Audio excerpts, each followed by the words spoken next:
Ya, hola chicos, chicas, esta es la tutoría sincrónica para preparar el examen de este sábado. ¿Qué va a entrar en el examen? Bueno, es toda la materia que han visto durante el semestre, añadiendo el tópico de hidroestática, que son fluidos que están quietos. Ahí entran los conceptos de densidad, presión y empuje. Entonces, ¿qué vamos a ver en esta tutoría? Básicamente son cuatro problemitas. El primero es un problemita que junta hidroestática más dinámica. El segundo problemita junta los conceptos de dinámica más cinemática. El tercer problema es un problema que junta el concepto de momentum más energía. Y P4 es un problema netamente de estática, un poquito más complejo.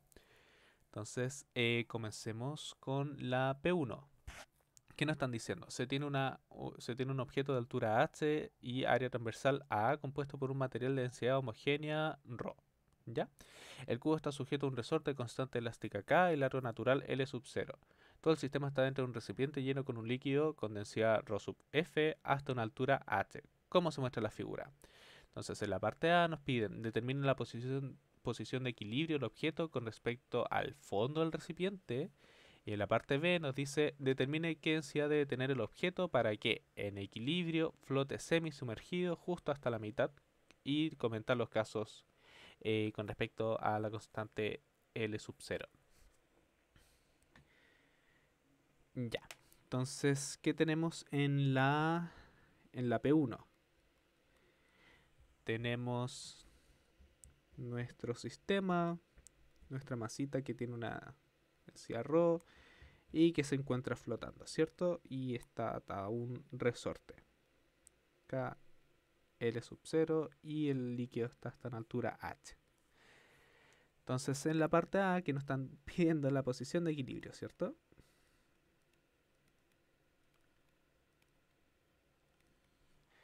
Entonces, ¿qué fuerza está sintiendo este objeto? Entonces, para ello consideremos la siguiente situación. Consideremos que, bueno, tenemos nuestra masa y que se hundió una distancia X. ¿Ya? Y esto está ahí y esto es H. Entonces, bueno, ¿qué fuerza está sintiendo el objeto? Bueno, los voy a ir anotando primero, luego como DCL. Bueno, siente el peso, ¿cierto? Porque sabemos que, o sea, no lo dice implícitamente, pero hay gravedad. O sea, no lo dice de forma explícita. Entonces, bueno, ¿cómo es el peso? El peso, en el caso, sería la masa por G em, en la dirección que va hacia abajo, ¿cierto? Pero no nos están dando cuánto vale la masa. Lo que nos dicen de este objeto es que, bueno, tiene una densidad ρ, tiene una altura A y, o sea, un área transversal A y una altura H. Entonces nos están diciendo que básicamente esto es un cubito en donde esta área es A, esta altura es H, por lo tanto sabemos cuánto es su volumen, que sería el área por la altura, y como sabemos su densidad, sabemos que densidad es masa dividido volumen. Entonces de acá podemos obtener cuánto vale la masa, que sería volumen por la densidad. Entonces súper, dado que no tenemos cuánto vale la masa, pero sí podemos calcularla, esto lo podemos reescribir como el área por la altura, por la densidad, por g en la dirección menos y tongo. Entonces, súper, tenemos el peso. Em, Tenemos otra fuerza, que es la fuerza que permite que este objeto flote, que es la fuerza de empuje. Y bueno, el empuje, como debieron haber visto en cátedra, como en verdad, la demostración surge con presión y todo, pero a partir de eso llegan a que el empuje no es nada más que el peso del fluido desplazado. desplazado. Y es una fuerza que se opone a a la gravedad. Entonces apunta en la dirección y tongo, es decir, apunta hacia arriba. ¿Ya? Entonces, ¿cuál es el peso del fluido desplazado? Es, bueno, sabemos que es la masa del fluido desplazado por G, la dirección y tongo hacia arriba. ¿Cuál es la masa del fluido desplazado? Es la masa em, que desplaza el objeto al hundirse una distancia X en este fluido. Entonces, ¿cómo nos quedaría? De nuevo, no sabemos masa, pero sí sabemos cuál es la densidad del fluido, que nos dicen que es ρ sub F. ¿Y cuál es el volumen ahora de fluido desplazado? Bueno, es A por X. Entonces tenemos eso. Y esto por G, en la dirección y tongo. Entonces, súper. Tenemos la expresión para el empuje. Y por último nos queda la fuerza elástica. Y acá ocurre un ligero problema a priori, que no sabemos bien cuál es el largo natural del resorte. ¿Ya? ¿A qué me refiero? Porque no nos están diciendo si este resorte está estirado o está comprimido. Entonces, dado que no tenemos mucha información, vamos a escribir directamente la ley de Hooke, em, que nos dice que, bueno, fuerza elástica es igual a menos K, em, el largo final del resorte, que sabemos que en este caso es H menos X,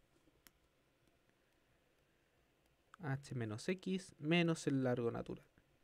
Entonces, si el largo natural fuera más largo que esto, bueno, el tema de los signos se va a arreglar por sí solo, dado que es la definición de ley de Hooke, ¿ya? Entonces, va en la dirección y tongo.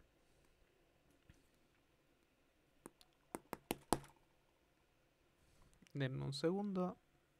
Y tongo. Entonces, súper. Entonces, esto en un DCL, ¿cómo quedaría? Tenemos entonces el peso, tenemos el empuje y tenemos a priori la ley de Hooke que puede ir hacia arriba o puede ir hacia abajo, no nos están diciendo. Pero tenemos la expresión general. Entonces, si esto está en equilibrio, que tiene que cumplirse que la sumatoria de fuerzas tiene que ser igual a cero. Entonces, nuestra sumatoria de fuerzas son netamente fuerzas que están en la dirección vertical. Entonces, tenemos el peso más el empuje más la fuerza elástica es igual a cero. Ok, tenemos el peso entonces que es menos rho a h g. Tenemos el empuje que es rho del fluido a x g. Y la fuerza elástica menos k h menos x menos L0 es igual a 0.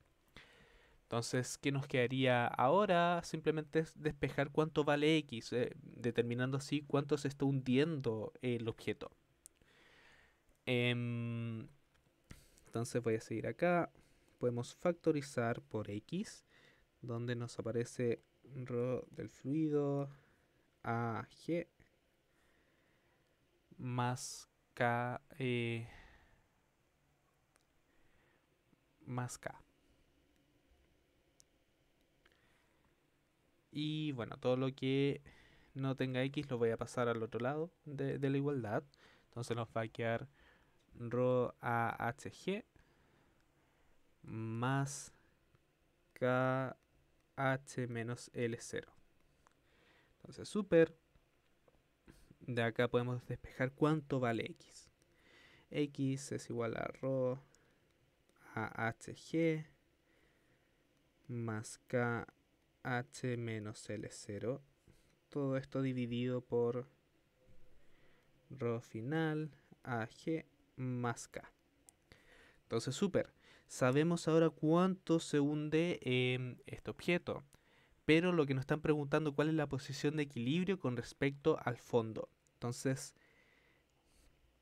tenemos que arreglar un poco nuestra respuesta para que sea medido con respecto al fondo. Entonces lo que determinamos ahora fue cuánto vale x. Entonces queremos determinar cuánto vale esta altura y de equilibrio con respecto al fondo.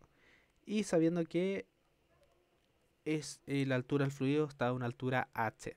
Entonces es fácil notar que I de equilibrio no es nada más que h menos x. Entonces, si reemplazamos nuestro x que determinamos, nos quedaría h menos todo el corcho, ¿cierto? Rho a hg más k h menos L0, todo eso dividido en rho del fluido a g más k. Entonces, cuando uno desarrolla el álgebra de por medio, esto se puede simplificar.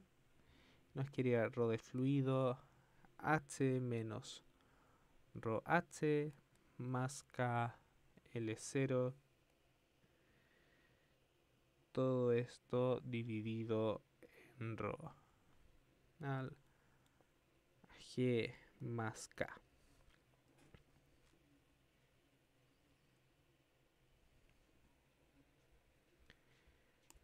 Entonces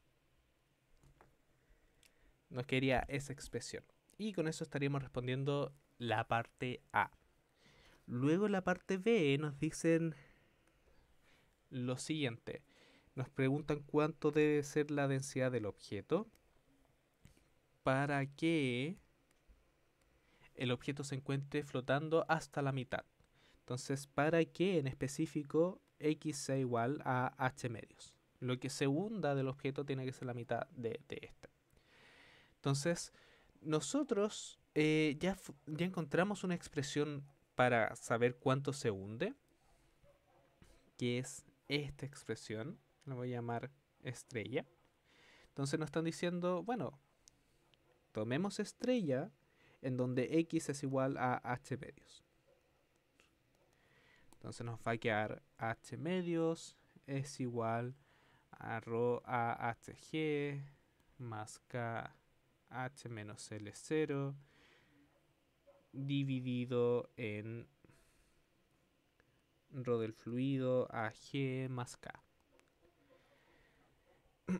Entonces, de esta expresión tenemos que despejar cuánto vale rho. Entonces, haciendo el álgebra correspondiente, rho es igual a 1 sobre AHG y H medios, el denominador, más K menos K H menos L0. Y bueno, voy a reordenar un poquito esta expresión en específico porque nos piden comparar cómo se compara esta expresión al evaluar el L0. Entonces, esto quería un medio rho del fluido. Y voy a factorizar por menos K y lo mismo. Menos K HG quería H menos H medios y todo menos L0. Entonces, súper, tenemos una expresión ahora para la densidad del objeto, dada la condición que se sumerja hasta la mitad. Entonces, luego nos preguntan, compare con dos casos. ¿Qué pasa cuando L0 es igual a H menos H medios? ¿Y qué podemos decir en ese caso? Si L0 es igual a eso, el resorte no se está ni estirando ni comprimiendo, porque nos quedaría, bueno, tenemos nuestro objeto, justo a la mitad se encuentra flotando y nos dicen que L0 vale justo eso. Entonces, eh, el resorte no se estaría ni comprimiendo ni estirando y es equivalente a que no hubiera resorte. ¿Ya? Entonces, ¿cómo se, eh, cómo se representaría en este caso esta condición? Es que este término de acá, esto que está dentro del corchete, se va a cero. ¿Ya? Por lo tanto, en ese caso, la densidad del objeto es igual a un medio la densidad del fluido. ¿Ya? Y esto es súper fácil de chequear. Es fácil de chequear porque en específico estoy diciendo que acá este caso es análogo a si no hubiera resorte. Entonces, de forma muy express es cuando se tiene que el peso es igual al empuje. Entonces, si tenemos el peso, sabemos que el peso es la densidad del objeto y por su volumen. Entonces sería su volumen masa por G es igual objeto al empuje, que es la densidad del fluido, por el volumen del líquido desplazado, ¿cierto? Pero sabemos que se hunde hasta la mitad, entonces lo que se va a hundir va a ser el volumen del objeto dividido 2, ¿ya? Porque se está hundiendo hasta la mitad, por G. Entonces de acá es fácil corroborar que la densidad del objeto es un medio la densidad del fluido. Entonces, súper. Ahora, ¿qué pasa en el otro caso? Nos preguntan cuando L0 es mayor a H menos H medios. Entonces, noten qué es lo que está pasando. Voy a hacer un copy-paste de esto, copiar, pegar. ¿Qué es lo que estaba pasando? Es que ahora mi resorte inicialmente estaba por acá. Eso era mi L0. Entonces, ¿qué es lo que está pasando? Que este resorte ahora se está comprimiendo. Está comprimiendo. Entonces, la densidad del objeto tiene que ser mayor a esa cantidad porque lo que quiere hacer el objeto quiere bajar, pero hay algo que lo está sosteniendo, que es el resorte. En específico porque tenemos la fuerza elástica hacia arriba. Ya, entonces, ¿qué podríamos decir entonces? Que la densidad del objeto ahora es mayor a eso. Quiere seguir hundiéndose básicamente, pero hay algo que lo sujeta. Y para seguir hundiéndose tiene que ser más pesado que la condición que encontramos acá. Así que eso, chicos, chicas, con respecto a la P1. Ya, ahora pasemos a la P2. ¿Qué nos está diciendo la P2? Tenemos un bloque masa M que está apoyado sobre la superficie de una cuña que forma un ángulo alfa con respecto a la horizontal. La superficie de contacto entre ambas superficies está caracterizada por coeficiente roce estático y cinético, que son suficientemente grandes de manera que el bloque no desliza si la cuña está inmóvil. Mediante una cuerda, la cuña es forzada a moverse hacia la derecha con una aceleración constante a cero, tal como se muestra en la figura. Entonces en la parte A nos piden determine el valor mínimo de A0 de manera que el bloque empieza a deslizar sobre la cuña. Y en la parte B, si se cumple la condición encontrada en la parte anterior, calcule la componente vertical de la aceleración del bloque. Entonces, ok, ¿qué nos están diciendo así en modo de síntesis de enunciado? P2. Tenemos la cuña que tiene un ángulo alfa, tenemos la masita M y tenemos que esto se mueve con una aceleración A0. Entonces en la parte A, el A0 mínimo para que el bloque deslice. Bloque deslice. Entonces, ¿cuál es la idea detrás? ¿Cuál es la idea? Es que si A0 es muy muy chiquitito, partamos por el caso más simple que está quieto, la fuerza de roce va a hacer que no se deslice.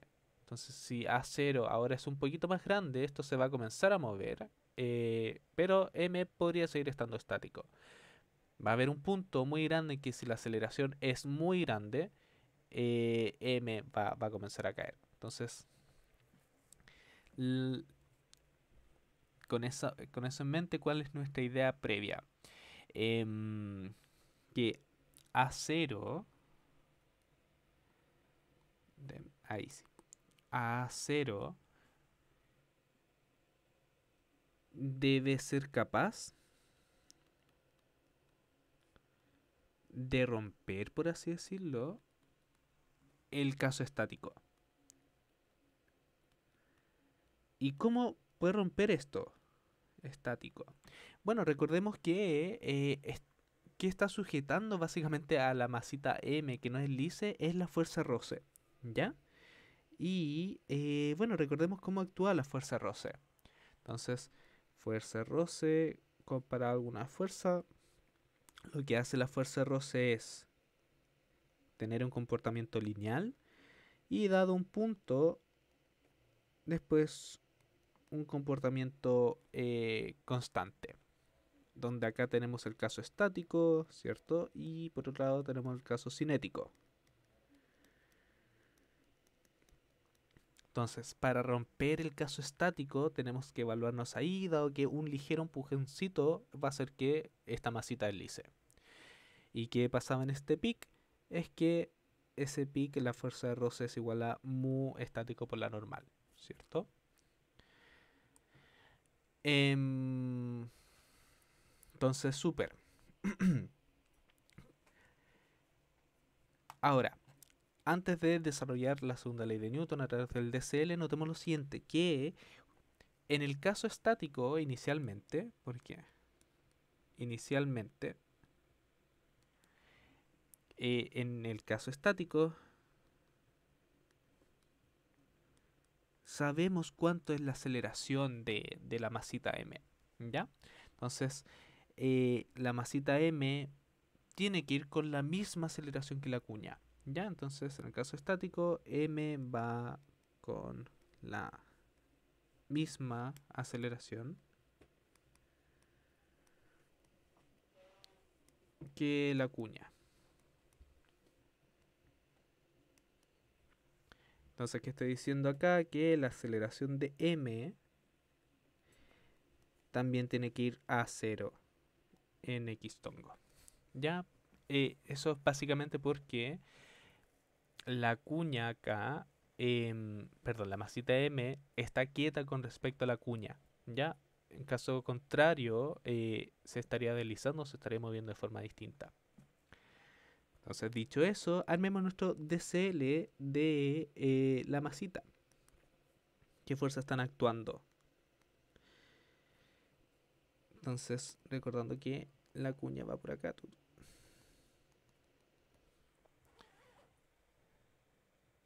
Ya, entonces, ¿qué fuerzas están actuando? Tenemos la normal,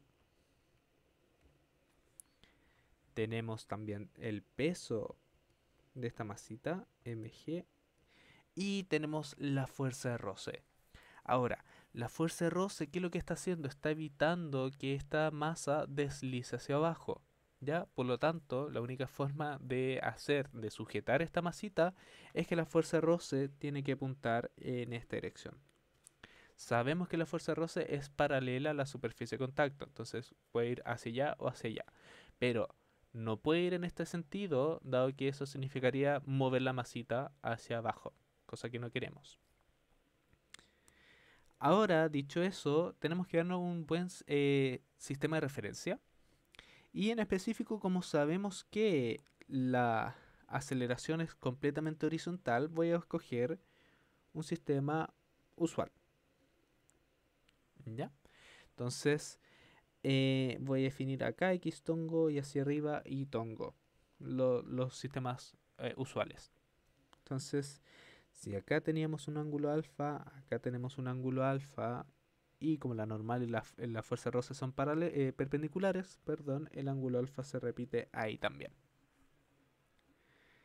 Entonces, súper. ¿Cómo nos quedarían nuestras ecuaciones? En X tongo tenemos una componente de la fuerza roce menos una componente de la fuerza normal, n seno de alfa Y bueno, esto es igual a sumatoria de fuerzas, es igual a masa por aceleración, masa por la aceleración que hay en la dirección horizontal. Y sabemos que la dirección horizontal es a cero. Por otro lado, en la dirección vertical, ¿qué es lo que tenemos? Tenemos una componente del roce, seno de alfa, tenemos una componente de la normal menos el peso. Y esta es igual a masa por aceleración en esta dirección. Pero la masita en este caso no sube ni baja, se está quieto con respecto a la cuña. Entonces este término es cero.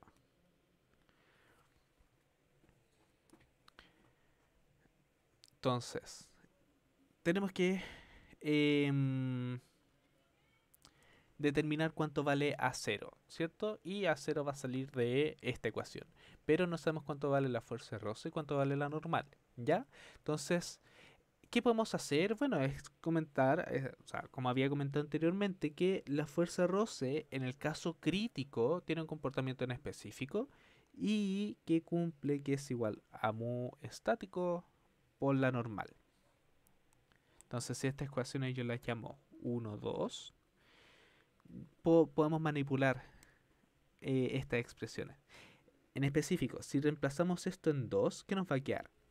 Nos va a quedar mu estático por la normal seno de alfa más la normal coseno de alfa menos mg. Esto es igual a 0, ¿cierto? Y de acá ya podemos despejar cuánto vale la normal. Entonces podemos factorizar por normal, nos va a quedar mu estático seno de alfa más coseno de alfa es igual a mg. Por lo tanto, la normal es igual a mg mu estático seno de alfa más coseno de alfa. Entonces, súper. ¿Qué podemos hacer ahora? Si sabemos cuánto vale la fuerza de roce, porque sabemos cuánto vale la normal, y tenemos cuánto vale la normal, podemos reemplazar todo en 1. Y ya podríamos determinar cuánto vale A0. Entonces, reemplazando en la ecuación 1, ¿qué tenemos? Que la aceleración A0 es 1 sobre m por el corto que teníamos. Fuerza de roce coseno, pero la fuerza de roce es mu estático por la normal coseno alfa. Menos la normal seno de alfa. ¿Tenemos algo más? No. Entonces, y voy a factorizar inmediatamente por la normal. Normal. Entonces nos queda este término. Entonces, súper. Nos quedaría entonces que la aceleración A0, si reemplazamos, nos va a quedar G por este corcho de acá. Mu estático coseno de alfa menos seno de alfa y todo dividido en mu estático seno de alfa más coseno de alfa.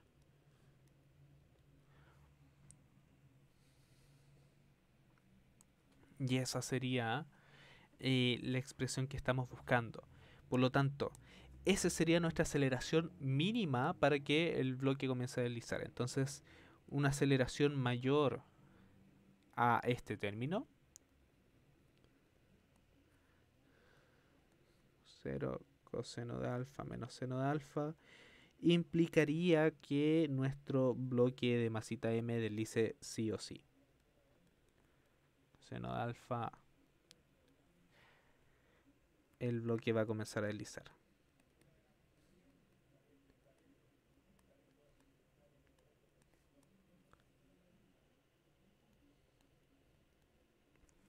Súper. Entonces, ahora, en la parte B, nos dicen, ok, en la parte B, el bloque desliza. La aceleración es lo suficientemente grande para que el bloque deslice. Entonces, nos preguntan, cuál es la aceleración vertical del bloque, dado que la masa desliza. Entonces, si m desliza, ¿cuál es la aceleración vertical?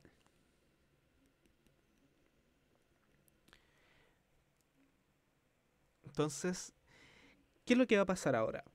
Tenemos nuestro bloque, nuestra, nuestra cuña, ¿verdad? Siempre les cambio el nombre, perdón. Tenemos nuestra masita. ¿Y qué es lo que está haciendo ahora esta masita? Que ahora está cayendo. ¿Ya?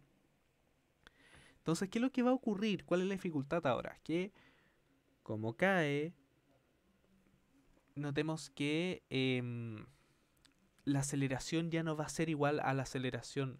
La aceleración que tenía esta masita no va a ser igual a la aceleración que tenía la cuña. ¿Ya? Porque va a tener una componente hacia atrás. ¿Ya? Entonces, como cae, lo primero que se puede apreciar es que la aceleración horizontal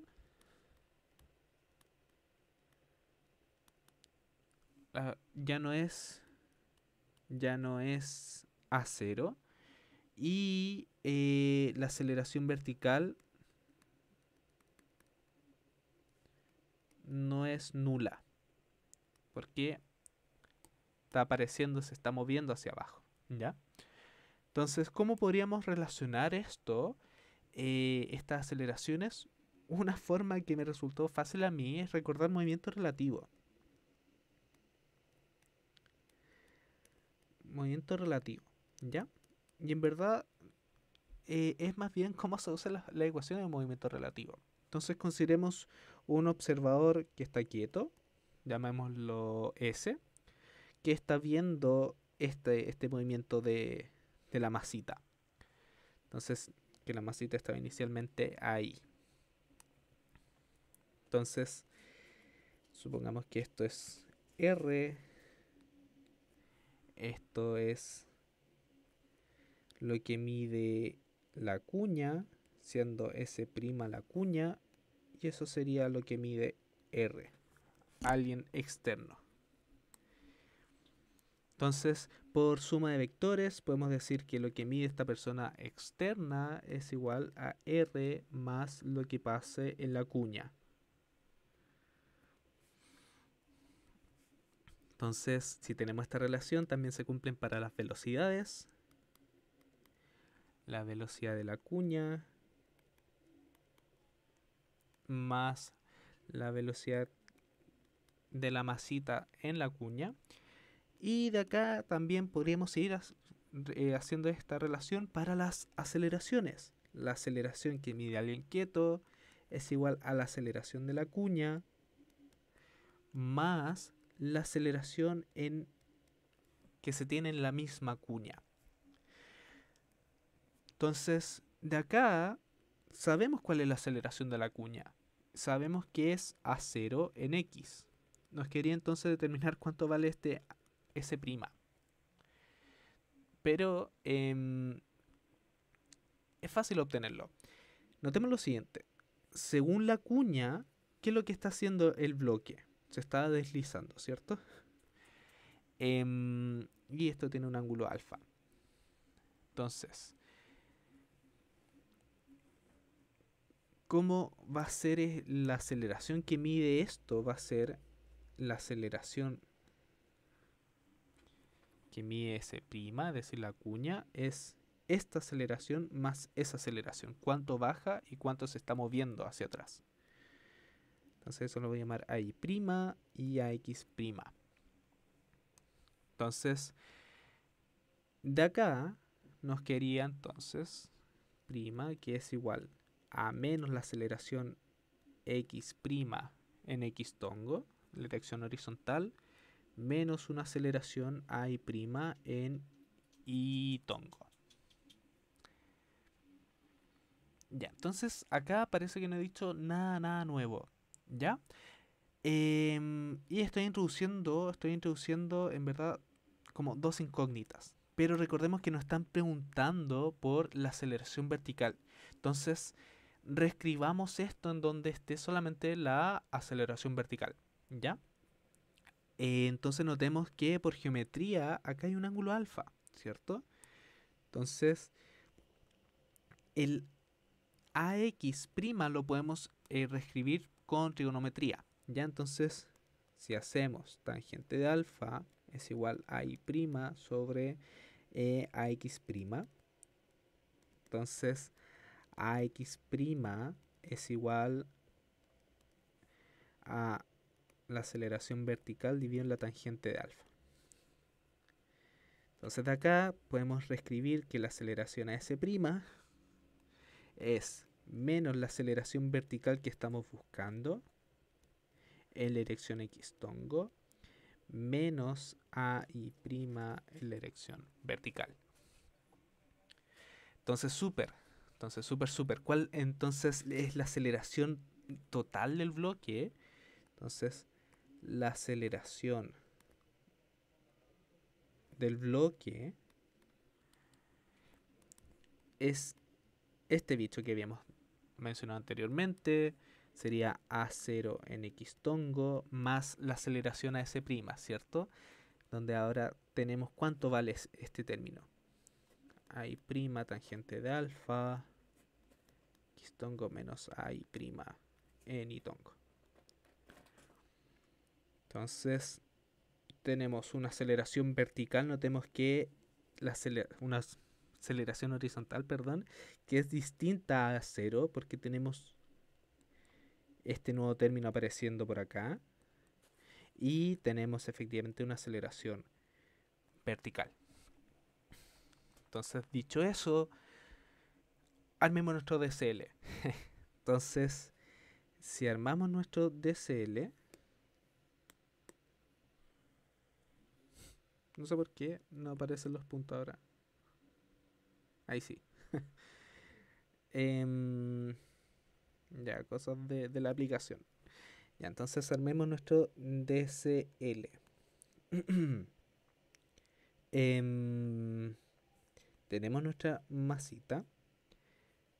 Tenemos la cuña, ¿cierto? ¿Qué fuerzas están actuando? Bueno, de nuevo está actuando la normal. Tenemos el peso. Y por otro lado, tenemos fuerza de roce, ¿cierto? Y sabemos que la fuerza de roce quiere evitar que las superficies se deslicen entre sí. Entonces es una fuerza de roce que lo está sujetando, lo quiere sujetar. ¿Ya? ¿Cuál es la diferencia ahora?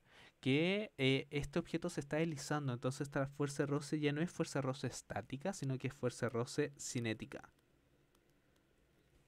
Entonces, y considerando, vamos a considerar el mismo sistema de referencia, X tongo, Y tongo, esto es alfa, eso es alfa. ¿Qué es lo que vamos a tener?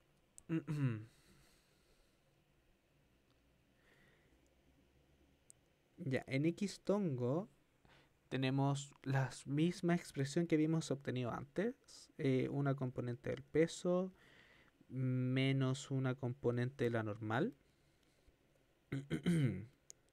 seno de alfa es igual a la masa por la aceleración en esa dirección, ¿ya? Pero ¿cuál es la aceleración en esta dirección? Es la aceleración que encontramos aquí.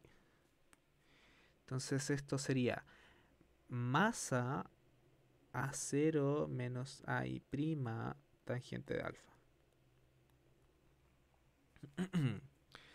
Y en la dirección vertical tenemos ahora una componente del roce, seno de alfa, más una componente de la normal, menos mg, es igual a la masa por la aceleración en esta dirección. Pero sabemos cuál es la aceleración en esta dirección, que es ese bicho de ahí, ¿cierto? Entonces esto nos quedaría menos masa a I'. ¿Ya? Entonces, que estaba comentando es que esta fuerza de roce ahora no sabemos sabemos cómo se comporta. La fuerza de roce es mu cinético por la normal. Eh, entonces podemos reemplazarlo en nuestras ecuaciones, ¿cierto? Entonces nuestras ecuaciones ahora van a tomar la siguiente forma. Vamos a tener que la normal mu cinético por coseno de alfa, seno de alfa, es igual a la masa a cero y prima tangente de alfa. Esta, y la otra ecuación nos va a quedar normal mu cinético seno de alfa más coseno de alfa. Y voy a pasar el... Nos va a quedar g menos a y prima. Entonces, de esta última ecuación, podemos encontrar cuánto vale la normal ahora. La normal sería m g menos a y prima dividido mu cinético seno de alfa más coseno de alfa, ¿cierto? Y ahora lo podemos reemplazar esto en x tongo. Y bueno, en verdad no quiero seguir como desarrollando el álgebra porque es bien tedioso, pero note lo siguiente. Encontramos cuánto vale una expresión para la normal y si lo reemplazamos acá, tenemos que encontrar cuánto vale a sub i prima. Y eso es netamente algebraico. Entonces les voy a anotar netamente la respuesta así como matraca algebraica propuesta. ¿Ya? Entonces, cuando se en el tiempo desarrollar a y prima, y esto igual lo tengo detallado como en la pauta, van a llegar a la siguiente expresión. Seno de alfa menos mu cinético coseno de alfa más a0 mu cinético seno de alfa más coseno de alfa. Y eso es tras desarrollar el álgebra. Entonces, reemplazando, entonces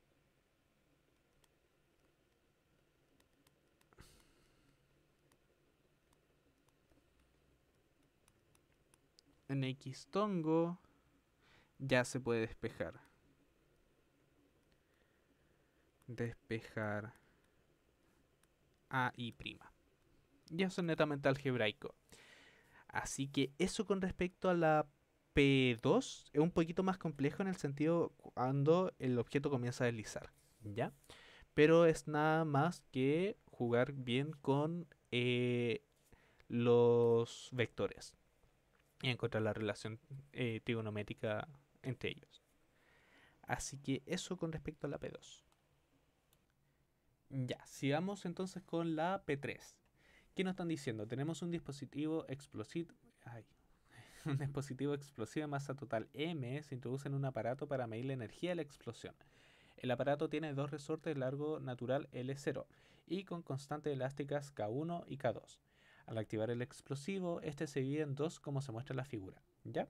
El fragmento de menor masa m viaja hacia la izquierda y comprime el resorte 1 una cantidad L1. Determine la deformación del segundo resorte por efecto del fragmento de mayor tamaño y la energía total liberada por la explosión.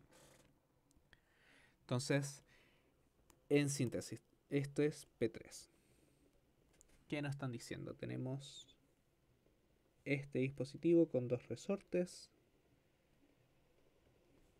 constante elástica K1, constante elástica K2, y ambos tienen el mismo largo L0. Entonces tenemos un explosivo, claro, que se divide en dos fragmentos. El fragmento a la izquierda nos dice que tiene M, y por enunciado nos dice que la masa total de esto era una M mayúscula. Entonces la masa de la derecha tiene que ser M menos M mayúscula menos M. Entonces la parte como 1 nos preguntan por la deformación del segundo resorte de K2 y nos preguntan cuál es la energía total de la explosión.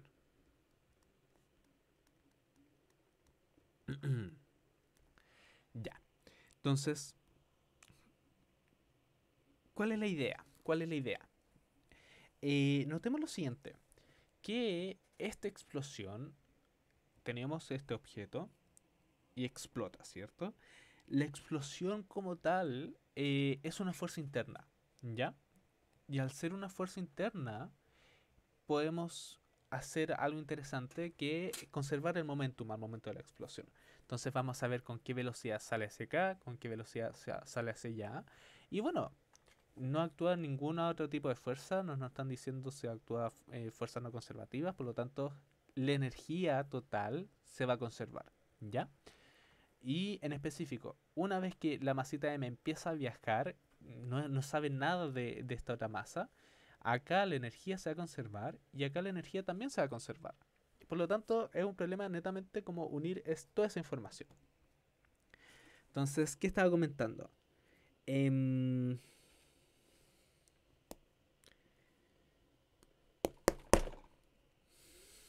no escribe. Ahí sí.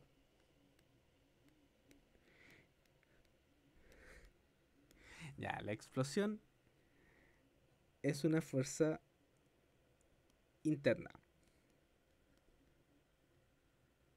Es una fuerza interna. Entonces, al no ser una fuerza externa y no hay ninguna otra fuerza externa actuando, ¿qué va a ocurrir?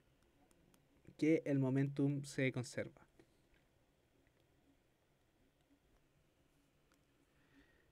Se conserva. Em, ok. Y básicamente recordemos por qué se conserva. Recordemos que sumatoria de fuerzas, que son fuerzas internas, más sumatoria de fuerzas externas, es igual a masa por aceleración, ¿cierto? Pero esto es variación de momentum con respecto al tiempo. Entonces, por tercera ley de Newton, las fuerzas internas son cero. Y entonces, por lo tanto, sumatoria de fuerzas externas me van a cambiar el momentum del sistema. Entonces, si esto es cero, entonces si fuerzas externas es cero, me va a implicar que la variación de momentum es cero.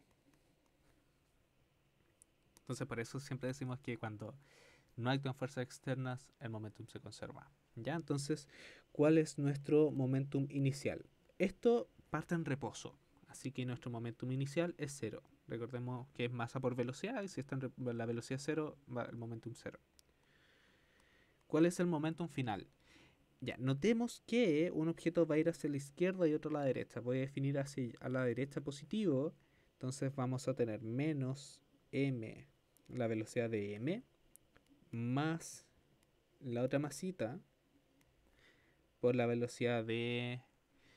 En verdad, m minúscula no es buena. Le voy a poner izquierda y derecha. ¿Ya? Entonces, dado que el momentum se conserva, tenemos lo siguiente.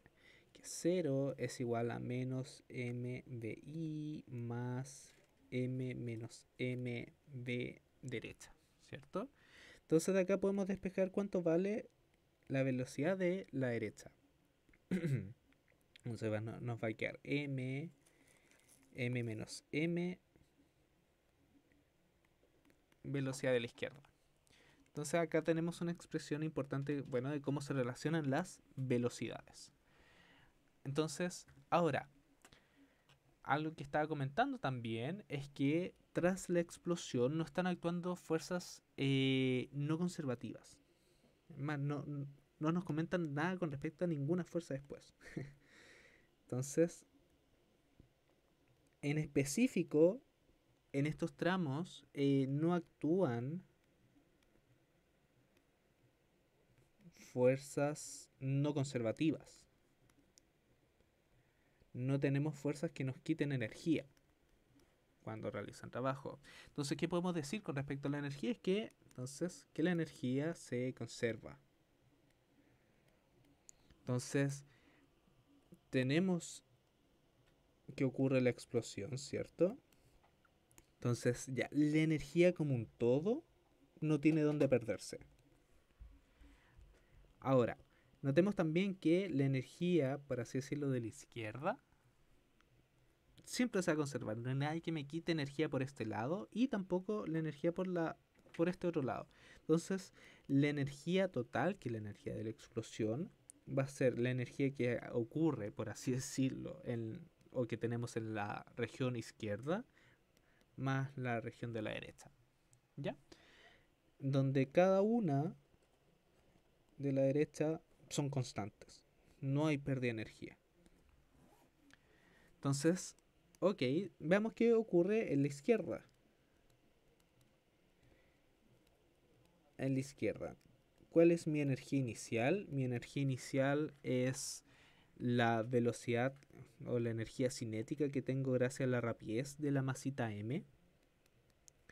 ¿Y cuál es mi energía final? Es cuando se comprime el resorte. Pero por enunciado nos dicen cuál es la cantidad de esa compresión. Entonces tenemos que esto es netamente energía potencial elástica y que se comprime una instancia L1. Entonces de acá podemos despejar cuánto vale la rapidez que tiene la masita a la izquierda y nos va a quedar K1 sobre M L1. Entonces súper, tenemos otra expresión que voy a llamar por ahora 2.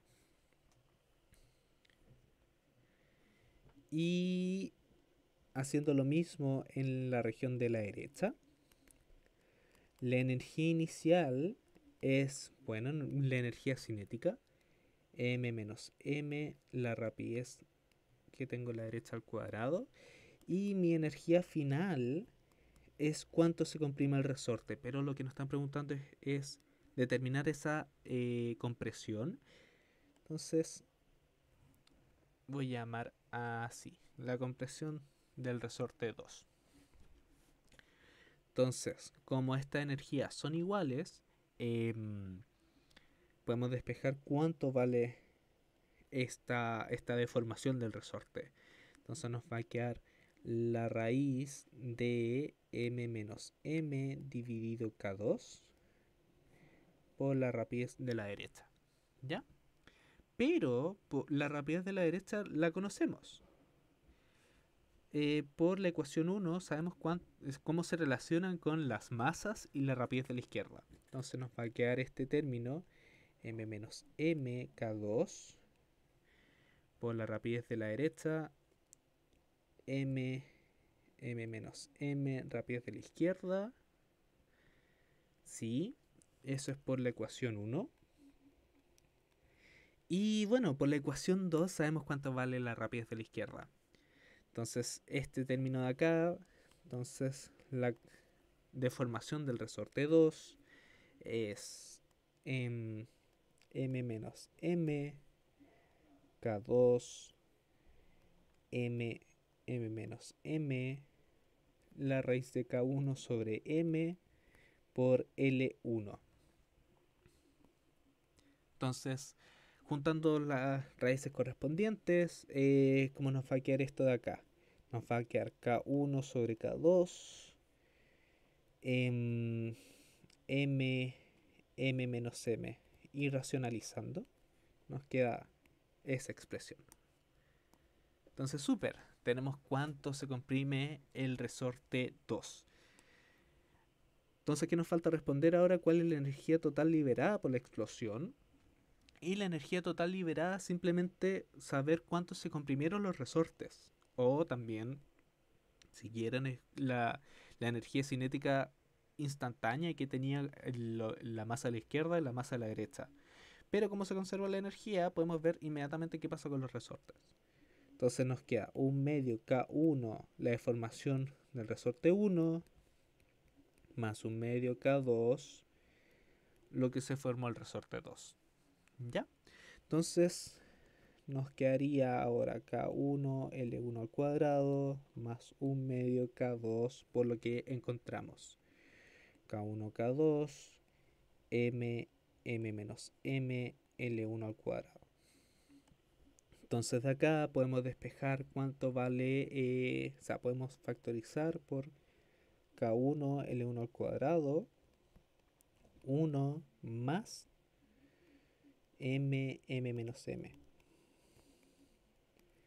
Entonces, por lo tanto, la energía de la explosión es igual a 1/2 K1 L1 al cuadrado m mayúscula m menos m. Y con eso respondimos la P3. Ya, entonces nos faltaría solamente la P4. ¿Qué nos están diciendo? Tenemos un vaso de forma cilíndrica de radio R y altura h que se posa sobre un plano inclinado. Para que no resbale se coloca un tope fijo en el plano. Suponga que los puntos de contacto del vaso con la superficie son aquellos ennegrecidos en la figura, esos dos. Si el ángulo de inclinación del plano es beta, determine la posición del centro de masa con respecto al punto de contacto O, la fuerza normal en cada punto de contacto, y la parte C, el ángulo de inclinación máximo del plano, de modo que el vaso no vuelque. Entonces, ¿qué nos están diciendo en la P4?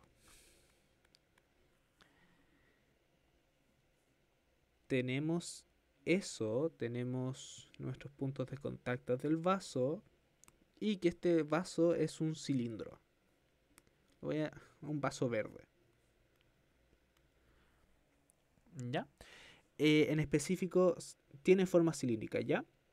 R y tiene una altura h. Entonces, en la parte A nos preguntan por la posición del centro de masa con respecto al punto O, siendo ese el punto O. Al punto O. Entonces, ya. No nos están dando mucha información de la masa. Entonces vamos a asumir que la masa se distribuye homogéneamente.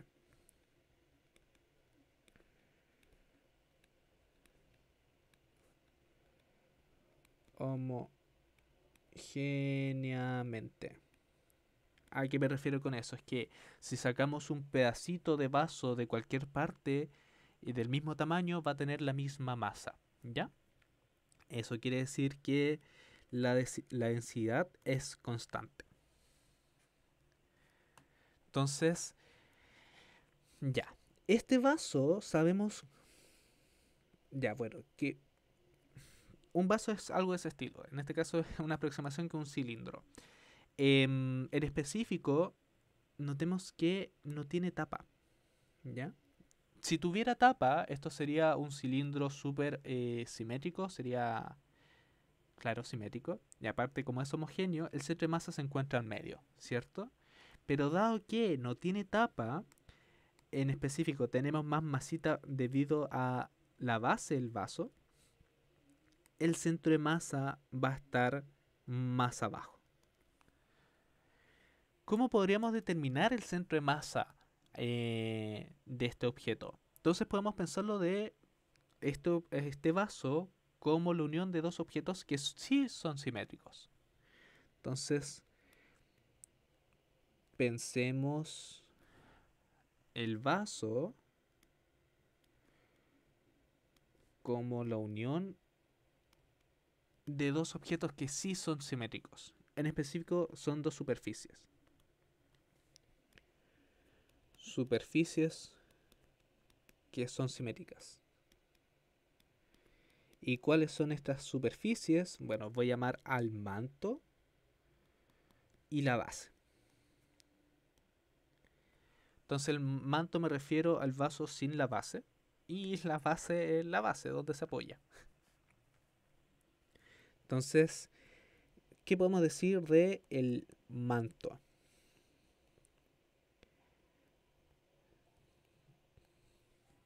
Es el manto sin la base.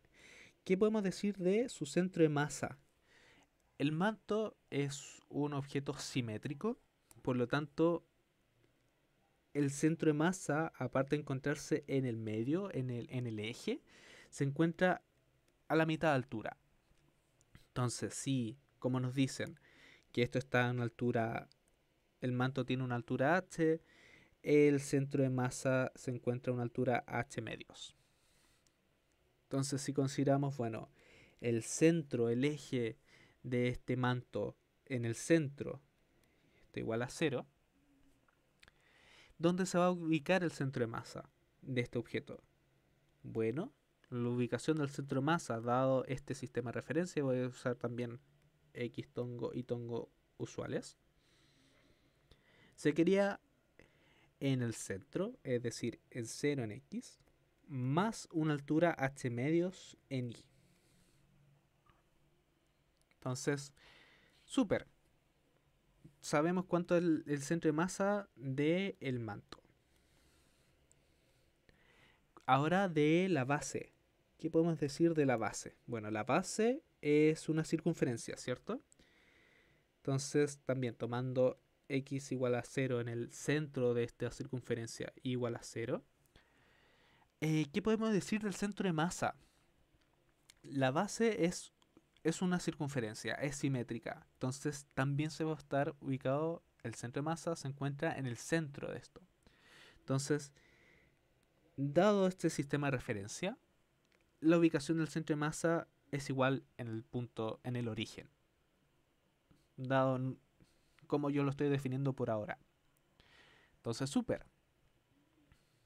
Tenemos estas dos uniones. Tenemos la posición del centro de masa del manto y ahora de la base.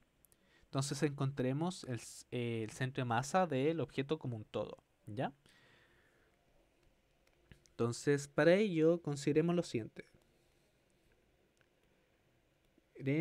Consideremos que el manto tiene masa de manto, masa sub m, y la base m sub b. Entonces, el centro de masa del vaso, ¿cómo nos va a quedar? Entonces, ¿por qué hicimos esta descomposición de manto y base? Es por lo siguiente, porque el vaso lo vamos a entender como el manto más la base. Y voy a considerar de nuevo en x igual a 0 el eje, y esto igual a 0. Eso por mientras. Entonces, por definición de posición de centro de masa, ¿cómo nos va a quedar? Nos va a quedar la masa del manto por la posición del centro de masa del manto, que sabemos que es h medios en itongo, más la masa de la base por la posición del centro de masa de la base, que es 0. Y todo esto dividido en la masa total, que sería la masa más del manto más la masa de la base. Entonces esto nos va a quedar masa de la masa del manto, perdón, masa del manto más la masa de la base por h medios en itongo. Entonces, súper.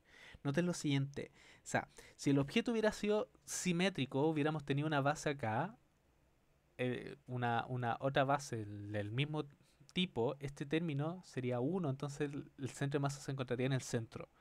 Pero debido a que no tenemos, debido a que no tenemos tapa, em, ya estaba apuntando otra cosa. ¿A qué me refería? Ya. Tenemos este bicho. Si esto hubiera tenido tapa, acá hubiera aparecido también la masa de la base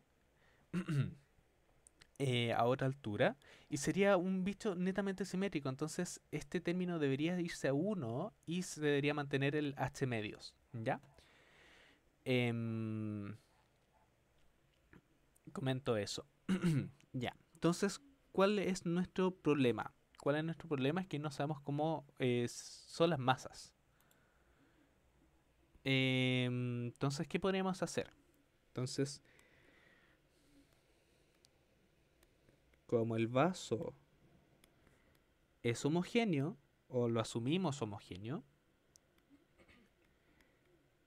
las densidades superficiales de masa son iguales. Entonces, densidades superficiales de masa son, son iguales. ¿A qué me refiero densidad superficial? Bueno, es que usualmente conocen la densidad volumétrica, densidad es igual a masa sobre volumen, pero esto es una superficie. Entonces, en vez de decir ρ que está asociado al volumen, voy a notarlo con sigma. Se suele denotar con sigma, esto es superficie. Ya, entonces tenemos la densidad del manto es la masa del manto dividido en la superficie. Pero ¿cuál es la superficie del manto de un cilindro? Es en la circunferencia por la altura. Por otro lado, la densidad de la base es la masa de la base dividido en el área de la base. Pero recordemos que una circunferencia y el área de una circunferencia es pi r cuadrado, ¿cierto? Entonces, como este bicho es homogéneo, estas densidades son iguales. Podemos asumir que es homogéneo porque no nos dicen lo contrario. No tendríamos información si nos dicen este bicho no es homogéneo. ¿Ya? No tienen que dar más información para ello. Entonces, súper. em, tenemos eso. Eh, entonces, como la densidad es constante, podemos despejar cuánto vale cada masa. Entonces, la masa de la base, por ejemplo, es la densidad por pi r cuadrado y la masa del manto es la densidad por 2 pi RH. Entonces la posición del centro de masa nos va a quedar, bueno, teníamos masa de el manto, masa de la base más masa manto por H medios en y tongo, ¿cierto? Entonces acá tenemos sigma por 2 pi RH, sigma por 2 pi RH más sigma pi r cuadrado h medios en y tongo. Entonces se nos simplifica el 2, se nos simplifica el sigma, podemos simplificar pi, podemos simplificar r. Entonces nos va a quedar todo acá como h cuadrado r más 2h en y tongo. Entonces, súper. Entonces, súper. Tenemos la posición del centro de masa. Tenemos la posición del centro de masa con respecto al centro.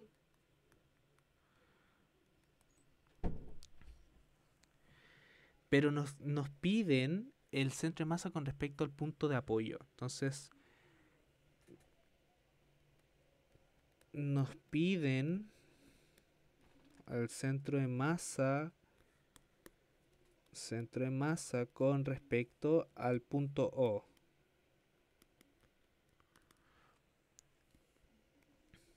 Recordando que el punto O era este. Es el punto O. Entonces, súper. Sabemos dónde se ubica el centro de masa. Sabemos que el centro de masa se ubica en el centro de este bicho a una altura que terminamos acá arriba, ¿cierto? Entonces ahora con respecto al punto O, bueno, nos vamos a dar un sistema de referencia que sea acorde, ¿ya? Para ello voy a definir x tongo prima y tongo prima. Entonces, la posición del centro de masa con respecto al punto O es igual a, ahí estamos a una instancia R, entonces menos R en x tongo prima más la altura que determinamos, h cuadrado R más 2h en y tongo prima. Por lo tanto ahí tenemos expresada la posición del centro de masa con respecto a ese punto de apoyo O.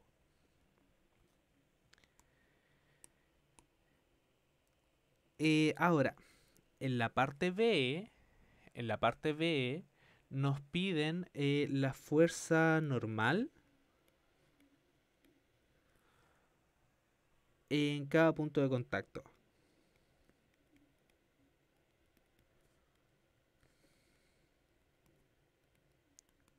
Entonces, nos están diciendo que veamos cómo están actuando estas fuerzas, ¿cierto? Entonces, por lo tanto, nos dicen realizar un diagrama de cuerpo libre e imponer nuestras condiciones de estática. Ya, entonces, tenemos esto, tenemos el vaso, tenemos nuestros puntos de apoyo, ¿cierto? ¿Cuáles son nuestras fuerzas que están actuando? Bueno, tenemos esta normal que ejerce la, el plano inclinado, normal, y tenemos esta normal que ejerce el punto de contacto, ¿cierto? Entonces, a priori estas normales son distintas, no necesariamente tienen el mismo tamaño, entonces los voy a llamar N1, 2 y 3. ¿Qué otra fuerza está actuando? Recuerden que este bicho tiene masa, por lo tanto está el peso actuando. Y el peso actúa en el centro de masa. Entonces acá tenemos el peso. ¿Ya? Entonces, note lo siguiente. Si este ángulo es beta, denme un segundo, acá va a aparecer beta también. Porque betas... Entonces, eso es como el típico juego. Demuéstrenlo.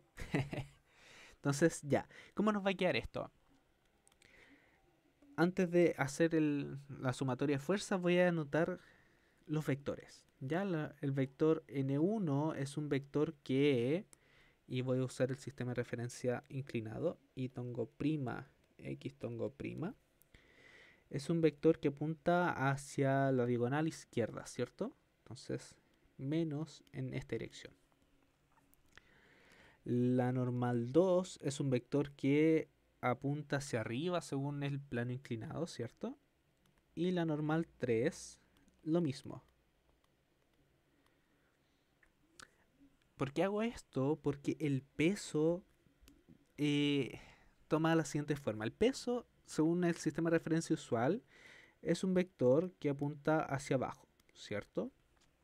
Pero dado que estoy inclinando mi sistema de referencia, eh, este bicho de acá va a tener ahora componentes. Entonces va a ser mg, según el ángulo que se repite ahí, es seno de beta x tongo prima menos coseno de beta y tongo prima. ¿Ya? ¿Y eso por qué? Voy a hacer zoom al peso. El peso es este vector, ¿cierto? Y tengo este sistema de coordenadas. X tongo prima y tongo prima. Entonces, con respecto al usual, bueno, noten que el ángulo beta se repite ahí, por lo tanto se repite acá. Entonces es un vector que tiene esa componente y esa otra componente. Pueden demostrar que es eso por trigonometría. Entonces, ahora, súper. Impongamos nuestras condiciones de equilibrio. Condiciones de equilibrio. ¿Cuáles son nuestras condiciones de equilibrio? Bueno, tenemos que el vaso esté quieto, que eso es sumatoria de fuerzas es igual a 0. ¿Qué fuerzas tenemos actuando en la dirección x tongo prima? Tenemos una componente del peso, mg seno de beta, menos la normal 1, y esto es igual a masa por aceleración, pero queremos que esté quieto, así que 0. Y tenemos la componente ni tongo prima. Entonces tenemos N2 más N3 menos una componente del peso, mg coseno de beta. Y esto es igual a 0. Entonces, súper. Notemos lo siguiente. De la ecuación en x tongo prima podemos despejar n1, pero si quisiéramos despejar n2 de este otro bicho, con estas ecuaciones nos quedamos definitivamente muy cortos de ecuaciones. Entonces tenemos que pedir más información. ¿Y de dónde pedimos información? Es que la sumatoria de torque también tiene que ser igual a 0. Que el vaso no rote. ¿Ya? Entonces, ¿cómo nos va a quedar la sumatoria de torques? Tenemos el torque realizado por N1, más el torque realizado por N2, más el torque realizado por N3, más el torque realizado por el peso. ¿Cierto? Y vamos a tomar el punto de pivote, el punto O. ¿Y por qué eso? Porque sabemos viéndose, se encuentra actuando el peso con respecto a ese punto, dado que nos pidieron eso antes. Entonces, ¿qué estoy diciendo? Es que si tengo el vaso así, ese es mi punto O y ese va a ser mi pivote. ¿Qué podemos decir del torque realizado por N1 con respecto a este punto? Bueno, que es 0, porque está actuando a una instancia 0 del pivote. ¿Qué podemos decir del torque realizado por N2? También es 0, porque está actuando a una instancia 0 del pivote. Torque normal 3 y torque del peso son distintos de 0 porque están actuando a una distancia del pivote y no son paralelos. Entonces, calculemos estos bichos. Y los voy a calcular por definición. ¿Ya? Acá tienen la libertad de escoger qué forma les es más fácil de verlo. Entonces, la normal 3 actúa a una instancia del diámetro. Entonces está actuando a una instancia 2R. Y dado que nuestro sistema de referencia apunta hacia en esta dirección positivo, la distancia donde está actuando la normal 3 está en la parte negativa. ¿Ya? Cruz la normal 3 en y tongo prima. Entonces nos va a quedar menos 2RN3 X tongo prima cruz y tongo prima. Y esto lo voy a llamar Z tongo.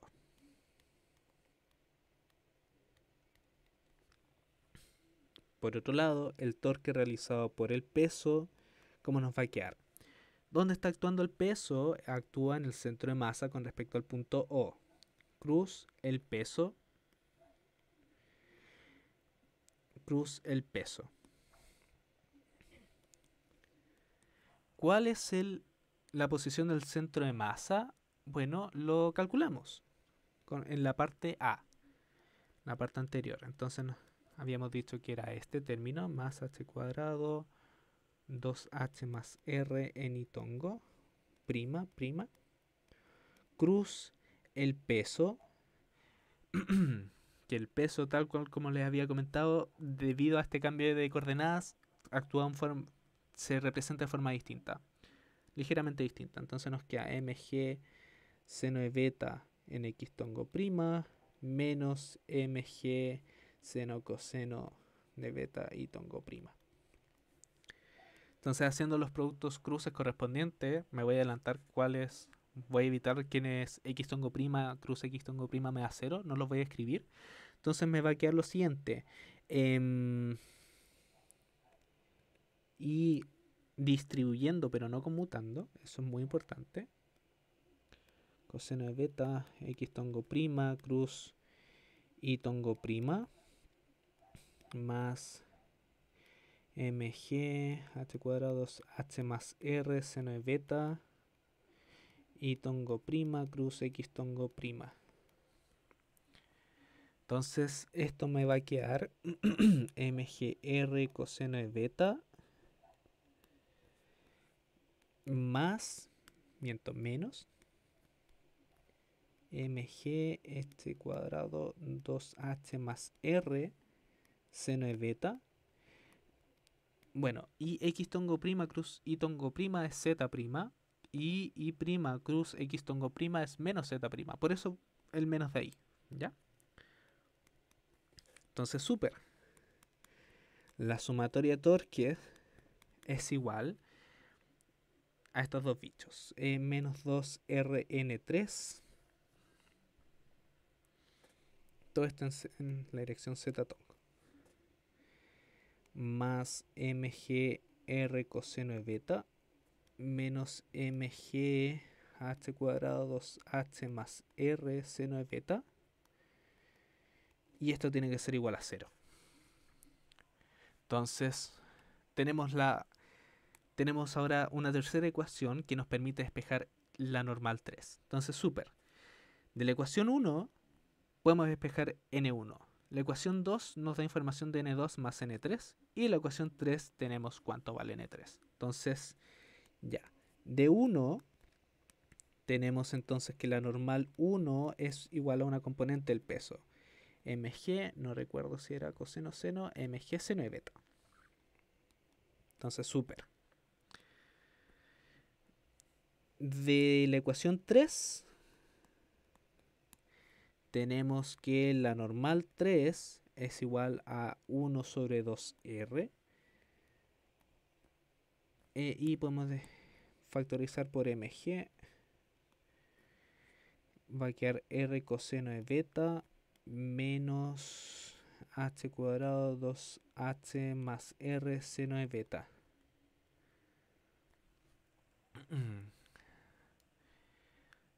Super. Y de la ecuación 2, de 2, tenemos lo siguiente, que la normal 2 es igual a una componente del peso menos n3. Coseno de beta menos n3. Y bueno, si despejan, les va a quedar mg sobre 2r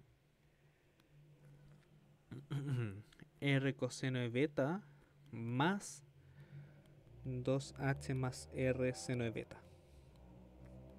Entonces, súper. Determinamos cuánto valen la normal 1, normal 2 y normal 3. Todas las normales de los puntos de contacto.